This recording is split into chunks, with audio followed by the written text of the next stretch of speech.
option. So let's talk about liquid petroleum gas.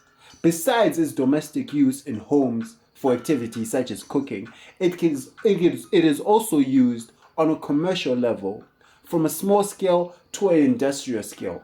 A common example of where liquid petroleum gas is used commercially is at farms. It is used for activities such as poultry rearing, number one. We also have leaf drying, number two. And number three, we have greenhouse heating, among other applications where it is used, this liquid petroleum gas. This shows us that liquid petroleum gas has a huge demand domestically and commercially.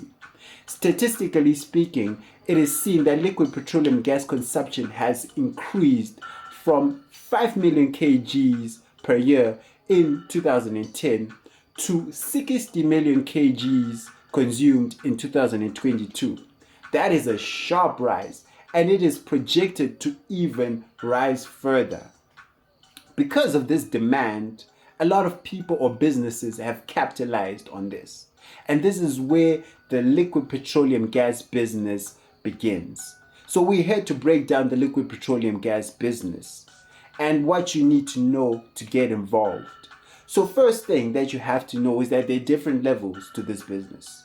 You can enter this business as an importer, you can enter this business as a wholesaler, or you can do it as a retailer.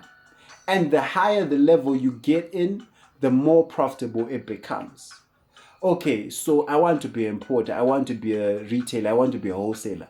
What do I have to do? Okay, so there's an organization in this country that oversees the trade of energy sources such as liquid petroleum gas, and that organization is ZERA.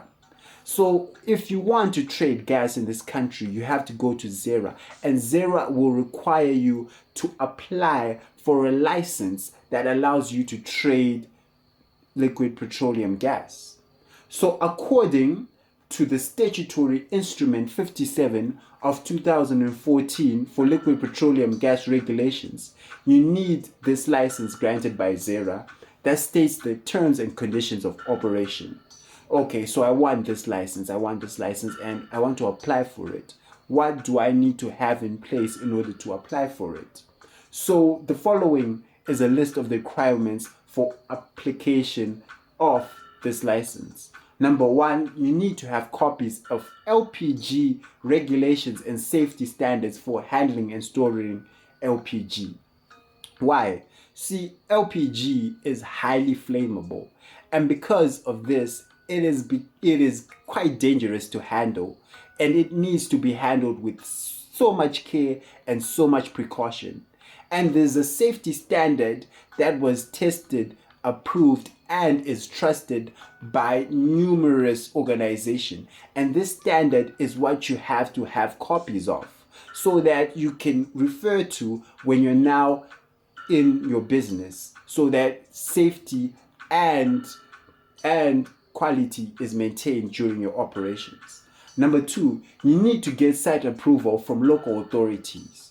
So you need to have a convenient place that is safe to open up your shop where you sell your gas.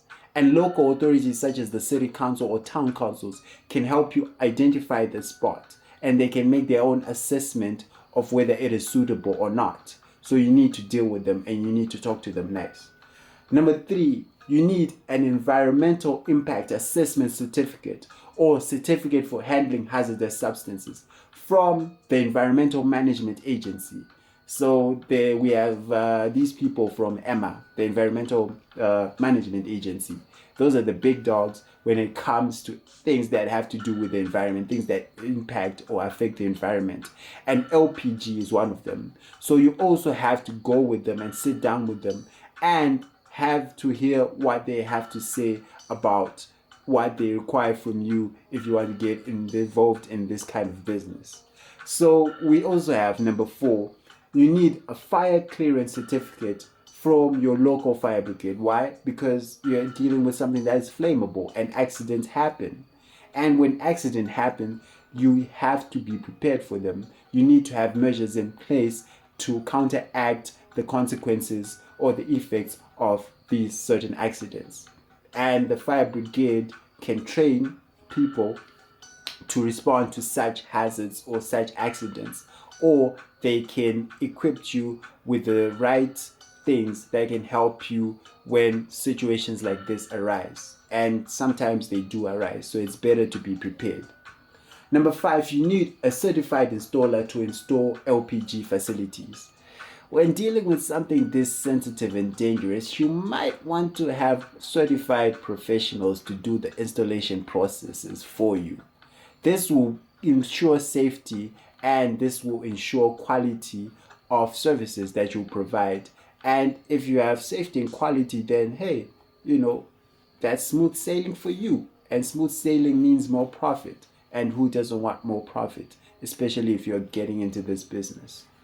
So those are the 5 things that you need to apply for your license. And after application, you now need to prepare for the ZERA pre-license inspection. You have your things in order, you have all your papers. And mind you, to acquire some of these permits or some of these letters of approval or some of these licenses, you will have to pay some fees. You need to have to pay for certain things, certain documents, certain letters, you have to pay. And we do not have a exact figure of the amount of money that you have to have in hand to facilitate or to sail through, or to cruise through this whole process. But we have an estimate, and our estimate is between $2,000 to $7,000 United States dollars. Yes, it's not cheap, but it's worth the investment, because the profits that you get in about 2 years or 3 years will blow your mind. So it's definitely worth it. So if you pass the inspection, you're also expected to publish the license that you will be handed over with a smile to government gazettes within 30 days. So currently, as of December 2025, the price of 1 kg of gas is $1.48. And this price is usually renewed after every month. So this is the current price at current retail price. Wholesale prices are there, and importation prices are there. So this is the information starter pack that you need if you want to get involved in this business. And that is what we're here for as Golden Cloud Network, to share this knowledge and experience to you, to enhance your decisions, and to promote growth and development in societies. We have done our part. Now it's time for you to do yours. Thank you so much for your time. Like, share, subscribe if you love what you just watched. Thank you.